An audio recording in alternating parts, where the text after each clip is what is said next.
Welcome to this week's coffee tasting. Today it is a community lot from Guatemala, Red de Mujeres.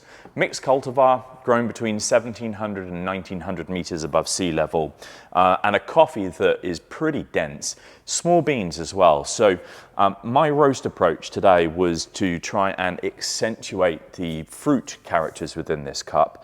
The importer had written their flavor synopsis as containing things like Haribo sweets and Fanta, which I was a little skeptical about, but actually, to be fair to them, they're pretty bob on.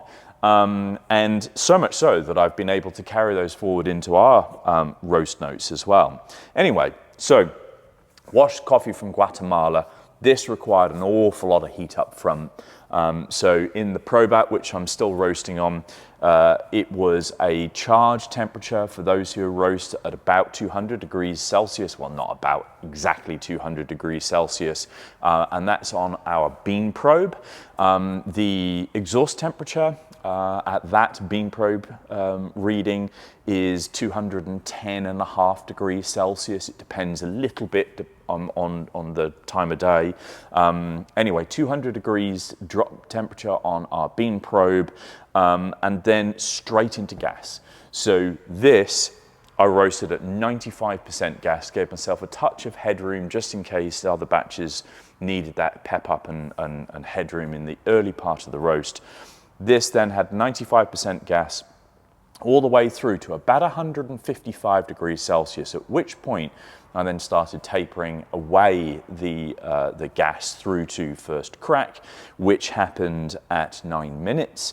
From there was a minute 35 development time and an end temperature of 204.5 degrees Celsius. Again, all of this is data from our bean probe, which is what I find to be the best indicator of temperature on our roasting apparatus.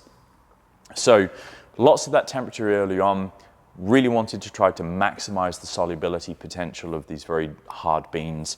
And the result in the cup is pretty delicious. So let's have a quick taste and see exactly whether the importer notes match my flavor descriptors as well. Which they do. So this is really clean. It's very crisp. We've used things like Fanta, so that fizzy, sweet orange characteristic. There's quite a prominent citric acid composition to it as well. It gives nice sparkle in the cup. There's also a very, very prevalent amount of chocolate, and I find Guatemalan coffees, washed Guatemalan coffees, give lots of chocolate in the cup. It's syrupy. It's got this lovely sweet finish, and we've put Haribo sweets, which is again a transference from the importer's notes, but I entirely agree with them. So I was very happy to pass that onto our bag. So Haribo sweets are sweet, they're sticky, they add a sort of a syrupy texture in the mouth, and that's exactly what you're getting in the cup here. This is a filter batch. I like to do a big batch brew in the morning, so this is exactly how I've brewed it today, rather than cupping.